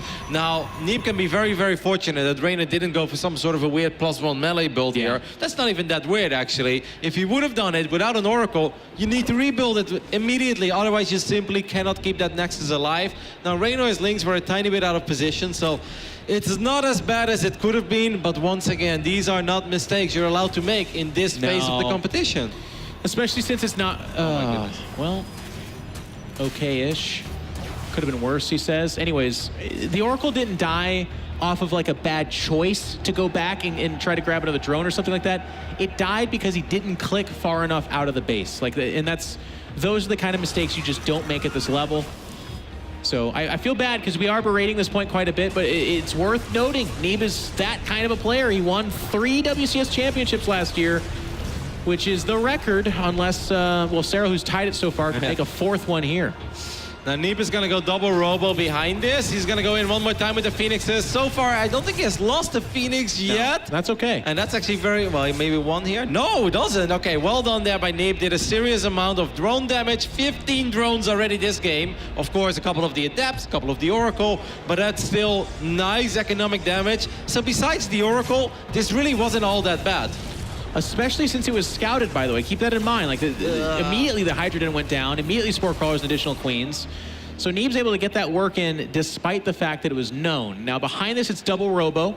And he's going to go up to that composition. Oh, geez. It went from 0 to 3 Phoenixes down actually very quickly now. And I think he still only killed 15 drones. So basically he has lost, well, maybe he killed 16 now. So he lost 3 Phoenixes for a single drone, which obviously is a shame. You could say the Phoenixes already did their job, but they could have done a better job than they did so far. Yeah. Still a better spot, though, than he was in. I will say, even with those couple of sloppy misses and you know, damages that should not have happened, and perhaps in a well-rested situation where they wouldn't, it's still better than what it was in game number 1, where he lost all the Phoenix, essentially, except for 1, which is the worst Phoenix to have, for free. Yeah, that's a very sad Phoenix. Then it's just a scouting I can pick Phoenix. something up, you know, Jeff, hold it. I don't think Neeb is going to do it because almost every single Protoss play here just goes into Twilight and then obviously Storm as well. But I really like if you have double Robo, you have this amount of map vision. Robo Bay? Yeah, I like Robo Bay and I like a couple Colossus. Now, not immediately, obviously. I like it when you get Immortals first. But I really think there is still a place for the Colossus, especially in a game like this with this kind of tempo where you picked off quite a few drones. I understand he's going for Storm and I'm not saying that Colossus is better. I like the Colossus and I do feel it's a little underappreciated in these kind of games. And if not Colossus, he's the original Disruptor God, by the way, which can be very powerful. Hard to do against Hydroling Baneling. I think that's a big part of the reason why you don't see it as much. You're going to blow up your own army against Zerglings all the time. I don't disagree with you, Kevin. I think the Colossus would be cool, but I guess Storm is just the tried and true. It transitions into late game a little bit better, so it's kind of where players like to go with it. Better against Mudas, I guess. You get Archons as well, so, you know, it's just, a little bit safer. Storm on the way, Baneling speed on the way, but if you... right in front of the Zealot. Didn't see anything over here. Nope. Not still making Banelings. Now, +1 melee is done for Reynor, but of course the key upgrade I always feel is +2 melee, right? That's when a single Baneling can take out a lot of probes. It's a very, very scary upgrade. Neeb is going to try his luck one more time. Nice micro there on that one field. Yeah. You see how smooth that was, Jeff? Now that gets my Protoss heartbeat a little faster. Well, I'm just a fan of good series, and Neeb needs to win this one to get us to a game 5, which would be so fun. He's in great position thus far. Now, tech path-wise for a Zerg player, he is getting that 4th base. But behind that, there's no Hive that I can see, no Hive tech. So it's going to be kind of that mid-game big aggression, and that's a canceled 4th if I've ever seen one. Yeah. Did he cancel it? Maybe not even cancel, just sniped. Nope. No cancel there. Now, obviously, that's a tiny bit expensive, but it's not necessarily the end of the world. It will really come down to the big engagement. It will come down to those storms. Can he protect his High Templars? Does he have enough Archons? Can he keep track of this army? As Reynor is already going up to 5 bases, but Reynor also knows that his army is eventually going to run out of steam, so he needs a couple of good fights, and he needs them soon. Good job spotting the Banelings on the low ground over there, actually. That's a good find, but he's now sandwiched in between the 2 big chunks of this army. Good scout. Now, Reynor's got some army kind of flanking to the middle of the map, and jeez. No cancel. Oh my goodness. Okay, now it's 800 becoming minerals. a problem. Yeah. That's starting to pile up a little bit, you know. We can forgive the one. The second one, we're like, hey man, maybe next time you make it, take a look over there. It's painful, and he's already getting the fleet beacon, but to support a fleet beacon, to get units like a Mothership or Tempest, you do really need that 4 base economy, and you can't afford to lose Nexi over and over again. I love that he left a couple of Immortals behind. I'd like to see him talking back a little bit further. Bailing's gonna crash into these Immortals once the barriers are done. The shield battery is doing a really good job, though, keeping those Immortals alive. Well done there by Neeb. Nice positioning. Yeah, the Bailings did not get in on the mineral line like they tried to. And so far, Neeb's holding on to this army. Now, the good news for him, again, is just now the Hive gets started. So if there was a greater Spire being morphed behind this, I would think that Reynor had done such a good job winning time. But as it is, unless he gets some damage done, I think Neeb's position's pretty good. Yep, but it's not over yet. I mean, Neeb is really respecting the potential of that attack on his third base. That fourth base is gonna get killed again. That is number 3, and Bailing's crashing in these mineral lights as well. +2 is done, so that means, bam, 11 probes go down immediately. Yeah, this is getting very, very expensive for Neeb. Okay, well, this is the 4th attempt at that Nexus. Neeb, protect it. Well, I mean, obviously it's hard to keep it alive, but if he would have cancelled it the last 3 times, it really wouldn't have been that painful. That'd be something. And now the Hive is finished. We do have a Mothership coming out, which is quite cool. And just now the Spire started, so timing-wise, not the best for Reynor. I really like this, actually, because they're using a lot of anti-air there, not a single Spore. Crawler, Zergling's not going to save the day. He can get a couple of probes here as well, and above all, Neeb is buying a little bit of time for himself. And the time that he's buying also means more HP on that 4th base, which means it's a lot harder for Reynor to pick up. I don't know why you're laughing, Jeff. Well, it's true, but it's also going to make it worse when it does get picked off, I guess. The Phoenix also don't have a super amazing role at this point in the game, so if they're trading their lives out for some drones, queens, and overlords, that's really good. All right, we've got carriers on the way, which I find very ambitious with the limited economy that Neeb is working with, but maybe he just really believes in his defensive position at this point, and he just feels that there is no other way for him to win it. He fires up Graviton Catapult as well. Holy cow. Reynor is going ham on the Bailings now. He just morphed 43 Bailings. Jeff, Neeb needs some miraculous storms. Yeah, he cannot be asleep at the wheel like he has been so far. We're going to have this gigantic swing of an army. That's not much Protoss right there. It doesn't feel like it. Here it comes for the sandwich. There's no storms yet. It's getting on top of his army, and it's just Banelings colliding into things, and the Protoss army is in between a rock and a hard spot, but there's a good reinforcement from behind that. Nice force fields blocking off a big chunk of that. The base does die for a 4th time, but Roddy, I mean, it's not good, but I thought it was over. It was looking pretty bad. Those force fields kind of bailed him out. I'm with you. That looked like it was going to be an absolute massacre, and in the end, Neeb kind of survived. And the most important thing there, I feel, is losing the Nexus is painful. Yes, I know, guys. That's the 4th time. But this was not one of the scenarios where he lost the Nexus and 24 workers. Because that would have been a nail in the coffin, I think. Give him man carriers and Storm, and Jeff, I'm always a believer. Yeah, it is going to be possible. Neeb's still at 63 workers. And I think the nice thing about these Phoenix constantly harassing that 6 o'clock 5th base is it's never been fully saturated. So it is 5 bases for Reynor, but it could feel like, you know, 5 going on 6 in this overwhelming economy. It's not quite there just yet. We don't have a massive bank on a maxed out Zerg. How many storms are we looking at this point? I know he just warped in a couple of, these Bailings in the natural. The good warp in there. Could he get a force field perhaps? I don't know if he has one, but now he's just gonna go for the additional warp ins. These Lings are feisty though. Okay, thank you. Do the Lings have Adrenal glands already? I assume they do, right? They do. Yeah. Or they're, yes, they do. +3 Lings with Adrenal glands. These are Lings you're gonna really have to respect, and you're gonna have to always be very safe. I would love to see a High Templar on the other side of the wall of his natural. Just that safety High Templar, that if they want to pick off a Zealot, you just drop a massive storm there. Lings trying to get into the natural again. That's the one spot where I would love to see High Templar. Very timely warm. These Lings are so good. These Lings are so good. They can actually just bully themselves right past.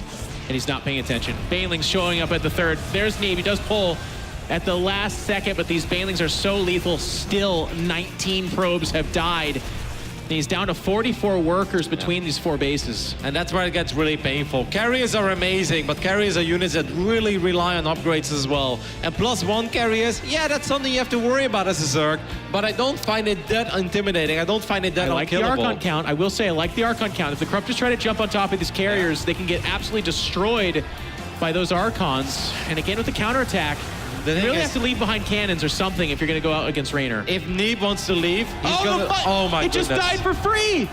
He was out in the map by itself. It gets picked off. A huge mistake. And now Bailey show up at the 4th base again. Reynor, he's just too young. He's got too much energy. I really don't think that Neeb can attack. If he attacks, he's going to lose all of his probes. These are +3 links with adrenal glands. A couple of defensive zealots are not going to save the day. And that means that Neeb is very all in. And his tournament life is on the line with this attack. He's going to push forward here. He's got the storm behind it. But if any Bailey's get on top of that army, it's going to be lights out. The Corruptors do jump on top of that. Archon's a little bit out of position to deal with the Corruptors. One of the carriers does get picked off. Pretty good storms, though. He's landing decent storms here. He gets the Bailings at their construction, but they aren't going to do it. Now, nice storms there as well. Corruptors target firing the carriers. It's just too much Zerg, I think. Another carrier dies. He's down to just the one. Archon's morphing, but there should be good reinforcements. Nah, Neeb doesn't have what it takes. As Reynor's going to outlast the air army and reinforce, destroy what's left here. A couple of zealots are going to show up as well. It's falling in supply. Hang on. Yeah, to push this army back. Still immortal. Where's that part of the army? He just took out 40 drones, Jeff. I mean, Neeb is still in this one. He actually is up in supply. He's up in army supply as well. 2 new carriers show up. I think he's done it. I think Neeb has actually done it, Jeff. There's some Lings behind us, but the 2 carriers don't have much in the way of anything that can threaten them. 4 Immortals joining up with this. It's such a weird attack. He split off his army in half, and I thought it was going to be lights out, but here comes absolutely everything. Reynor pulling the drones, pulling the Hydras. They're getting stopped up. The supply's in Neeb's favor. He's doubling an army. He has done it. The Archon's coming over to make sure the door is slammed, and we're going to game 5. Wow. You can see Reynor also grabbing his head. He's like, oh my goodness, what just happened? Like, I was winning that game. I was crushing. I felt left, right, and center. And then Neeb runs to the other side of the map with a couple carriers, Archons, lands a couple of really good storms. And I think the Corruptor count is not that high there either. Corruptor count wasn't that high. I mean, I have to apologize. It ends up being a massive miscall, but he has 4 Immortals and like 3 Archons fighting a base by itself with the all-in army. Like, if he needed to bunch that all up and just keep it together, but I guess not, as Neeb's able to just win in the end there, but it got a little bit scary for me. I mean, with the way that he did it, he obviously shut down the economy of Reynor very quickly. Once, yeah. And I think that he was very worried because he knew he was getting heavily outmined at that point. I mean, Reynor only was down, Neeb was down to like 40 probes. That's really nothing in that phase in the game if you're not even maxed on his out. 3 oldest bases too, so all those mineral powers were gone. So I really think that he was just like, every second that goes by, Reynor is gathering way more resources than I am. I need to end this game as quickly as possible. Oh, what a hype series. We're going to go to game 5 here as both these players digging deep for this one. And Neeb, once again, I know we sound like a little bit of a broken record, but 4 Nexuses were not, well, 3 truly were not canceled. 1 was sniped in a real fight, but the mothership mid-map just not, it's just by itself and dies. Like, that's the kind of stuff when you tune into my stream, you can see happen all the time. But when you watch Neeb in the round of 16, you don't see it. That's true. If we think back of that previous game, though, if we take a look at it from the other side, do you think that Reynor should have maybe bought some more time for himself? Maybe just avoid that army for a split second. He's got links with +3. If he just rallies everything to the other side of the map, he may end up losing a hatch. He may end up losing 2 hatcheries. But I think he kills everything on the other side of the map very, very quickly. And with the much better economy that he has, I think he can take hatcheries anywhere. I don't think Reynor just had to sit at home and receive that army in the way that he did.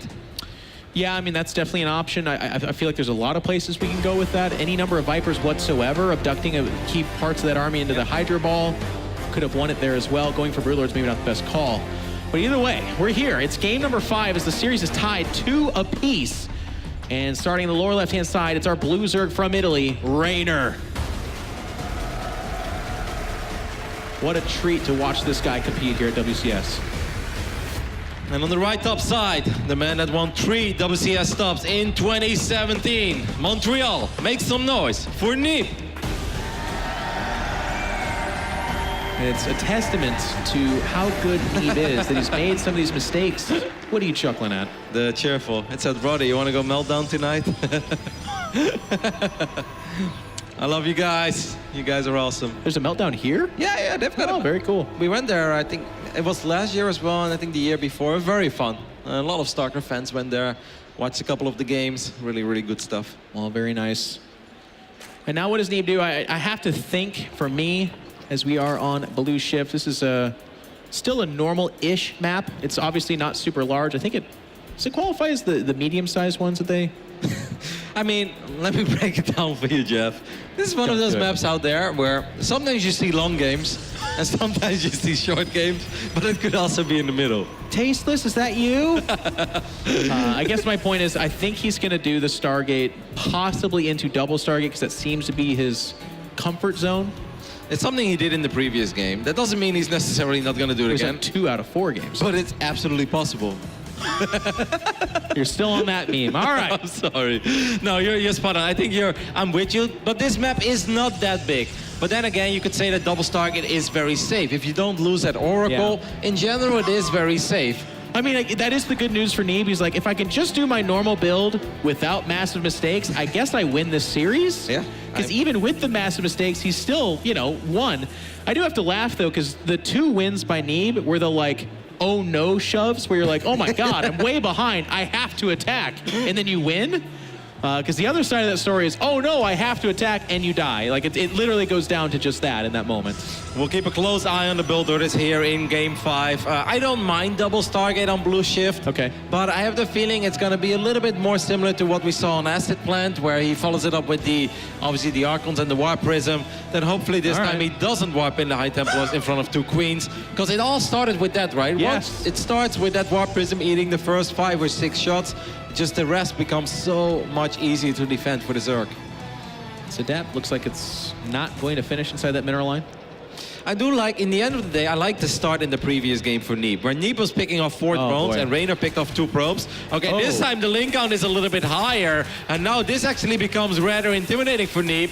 He's gonna end up losing a lot of workers, oh my goodness. And that pylon is probably gonna go down before the Adept comes out. Oh my goodness. Close, but it does die. 1 Adept shades back over, but the pylon was blocking it, which means it's not gonna be powered for a very long time. 6 Zerglings got 5 probe kills in the mineral. It's still not powered, the gateway. There's not a pylon being made at all. Neeb can be very fortunate that Reynor is not going full NA here and makes 28,000 Zerglings, because then the game would have been over. But this is still a disastrous start for Neeb. It's not good. No, it's not good at all. Already behind in workers. Everything's been scouted out, including that Oracle that just came out. These links are not done yet. These links could potentially get 1. Oh, Warp Gate! Oh my goodness, the pylon is too far on the north side. So he's not powering his cybernetics core, and that means that Warp Gate technology is not being researched. Just now gets restarted here. At least he noticed. It could have been the kind of thing where he doesn't for a long time and just dies outright. Now you have to go double Stargate.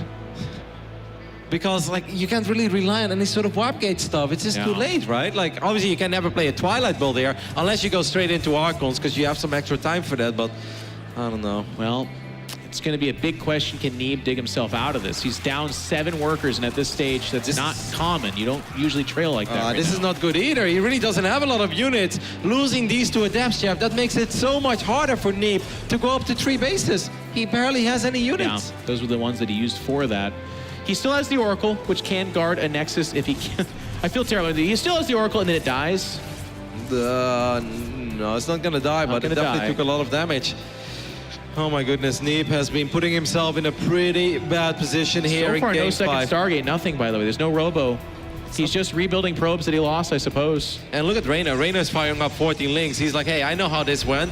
Okay, I think Reynor is almost reading this as you probably will go double Stargate again. Reynor has been vocal about this, by the way, saying that he hates the double Stargate build, and he really thinks it's super annoying to play against, and that Phoenixes are really good. Wow, Baneling Nest being thrown down already as well. And +1 melee. Reynor is like gonna do the weirdest Baneling bust almost of like 50 drones here. He might mix it up a little bit. He's making an insane amount of units.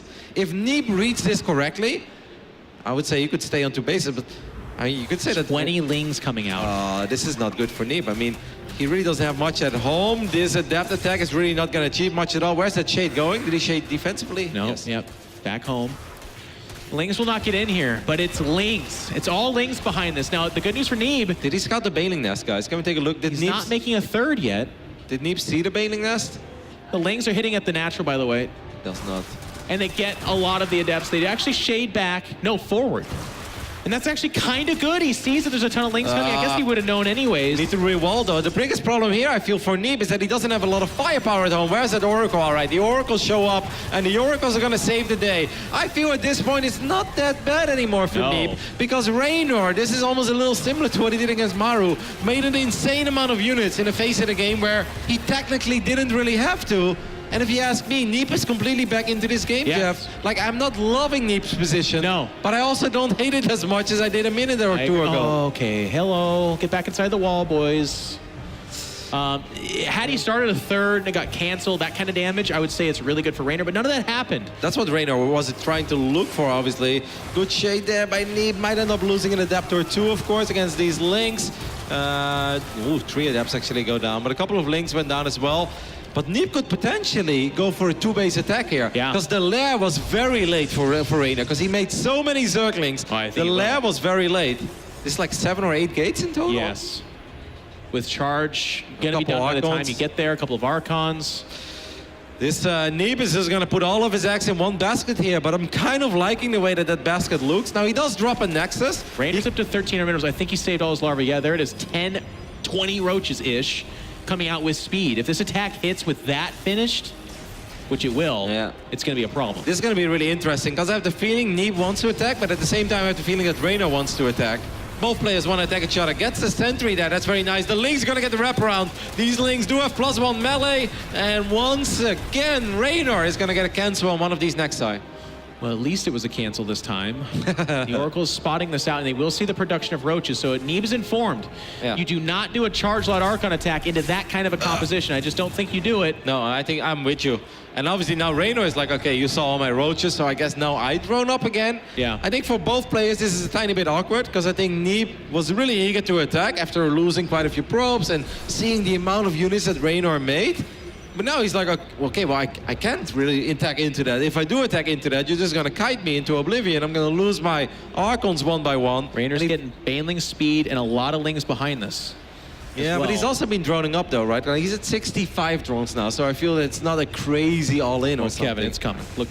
No, I don't disagree with you. Like, he's obviously committing to it, but this is one of those moments where Reynor, it's not like Reynor is on the clock, right? Right. Like, No, he has to win the game right now or it's over. Nope, it's more of a tech investment than anything else. He's putting everything else on kind of cooldown with that, but speed Banelings at this stage, there's not going to be Storm. It's going to have to be like Archons and good spreading.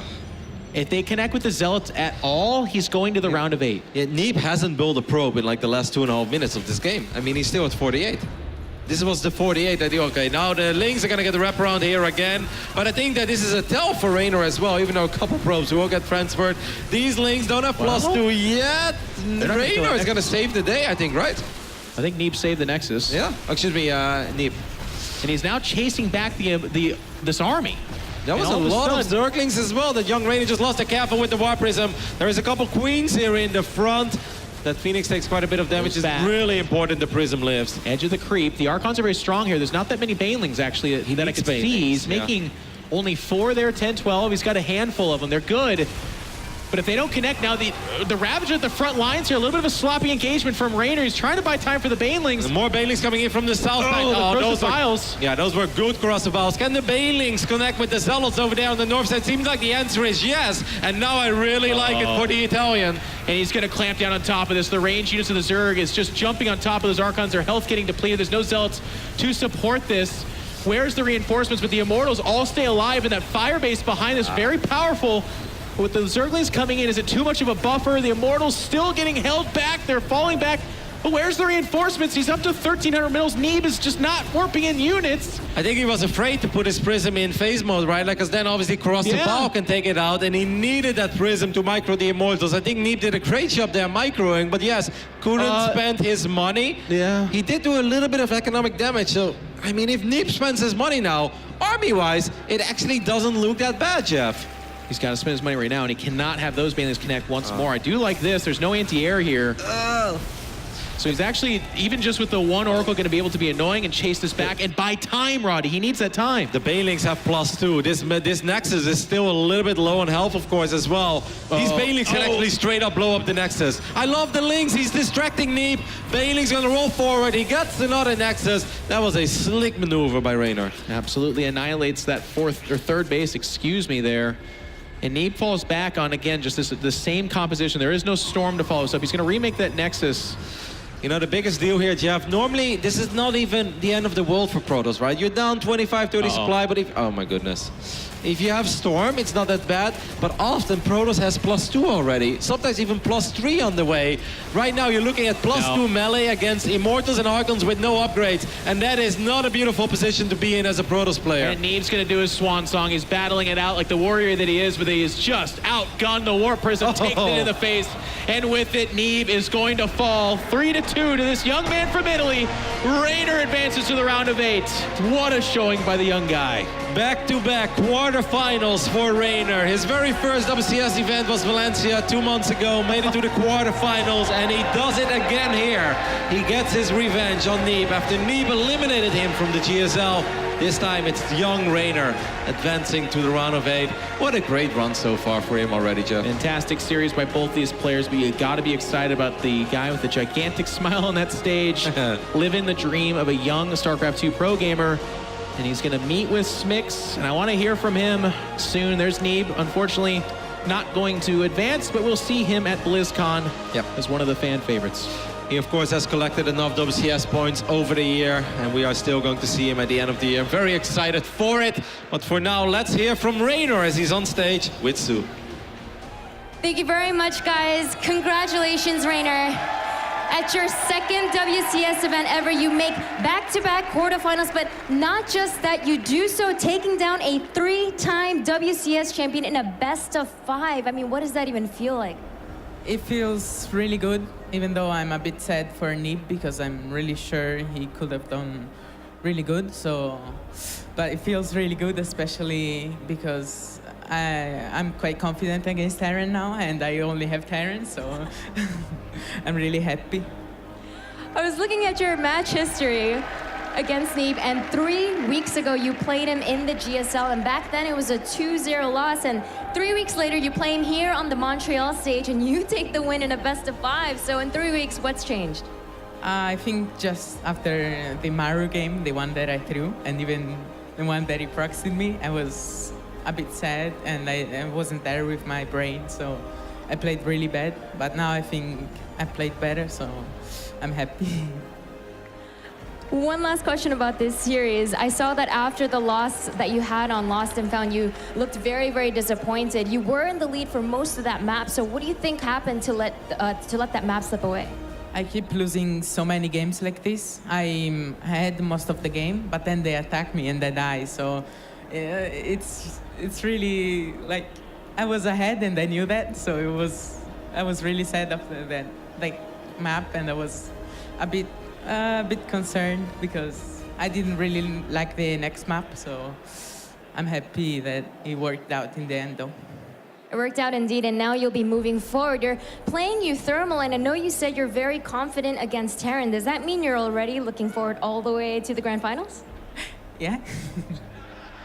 He says yes, so we'll see if that becomes a reality tomorrow. Congratulations again on making it to the quarterfinals. Nathaniel, let's head back to you to wrap up day number 2. Thank you so much, Smix, and a big congratulations to that little boy, Reynor, taking the victory 3-2 over the American Titan in Neeb. Gentlemen, this series was back and forth, a stressful match worthy of our final circuit event. Can we call him a little boy still? I feel like he's become a man at this point. Once you hit the quarterfinals a few times in a row, once you make it to that, they just gave you the man card early. You're there. Yeah, he's earned it at this point. I mean, especially after that series, he was just overpowering there, and I just love the way he plays. You know, the Zerglings, it's like, no, you're going to be prepared. Neeb's not going to let them in, but I mean, those Zerglings, they constantly come in right after a unit leaves the wall in. There's Banelings finding probes. I feel like it's a game of hide and seek, and the probes are constantly hiding and the Banelings are constantly finding them. The number of Nexus cancels he got during that series was absurd. I mean, my Protoss heart was aching, but at the same time, Reynor is just such an awesome player to cheer for, so it's like, wow. Yeah, at the end there, that third base was just such a point of contention, and he just couldn't keep it up, man. No. There's +2 melee Zerglings or +2 Banelings as well. +2 Banes are pretty good against pros. Just click on a Nexus as well sometimes. I mean, that's Reynor's style in a nutshell, right? It's get kind of into that stage and just keep fighting and keep on fighting. And even early on, in Cerulean Falls. You know, I felt like there was a moment where Reynor overextended and gave up a little bit of a lead, and it didn't matter. Because from then it was Banelings just swinging into mineral lines, Hydras splitting up, coming from all sides, and that's what we're coming to love about Reynor's play. And the one thing I think that was missing, which I kind of expected before the series, was Neeb maybe getting a build order win or two with something very cheeky and precise, but it felt like he tried to take him on in straight up games, and Reynor was just the more precise, more perfect player today. All right, well, big congratulations to Reynor as he moves on. We were talking about he'll be playing against Euthermal tomorrow. Let's take a look at our bracket. This is your top 8 for the final StarCraft 2 WCS circuit event. We have Cero going up against Scarlet, Lambo, Showtime, Time versus Hero Marine, and Euthermal versus Reynor. Really curious to see what would happen if we had a weird match where Time had to play against Showtime. we might be able to step the pun game up a little bit more. Time for Showtime. I don't know. If you make a time pun, is it just making a pun on both of their names or one of them? I don't know, and I'm not ready to find out. Highlight moment for you guys today, something that you really enjoyed. I mean, I enjoyed a lot of the games, especially all the 3-2s. I think there's kind of like a sadness in the Protoss corner of my heart for a lot of the Protoss players who were so close to coming through their series. You know, Shadone 2-3 to Scarlet. Yeah. We had a Haas 2-3 to Time, and now Neeb 2-3 to Reynor. So a lot of those Protoss players narrowly missing out, but I'm very excited to see Showtime carry that Protoss flag tomorrow. I mean, for me, definitely, I have to think about the Haas versus Time series game number 4, that crazy base trade that happened. I know a lot of people got hype about that. Besides that, I mean, special place in my heart for Jon Snow taking a game off of Cero and then being ahead in the second game. I'm like, what is actually happening right now? But yeah, just a lot of really good games today, I would say. All right. Thank you, gentlemen, for your input. That just about does it here for day number 2 of WCS Montreal. Join us tomorrow as we crown our final champion of the year, and also maybe some surprises in store for you, some things about that game, StarCraft, you may have heard of, some changes, perhaps. Join us tomorrow, find out more, and we'll see you then. Have a great night.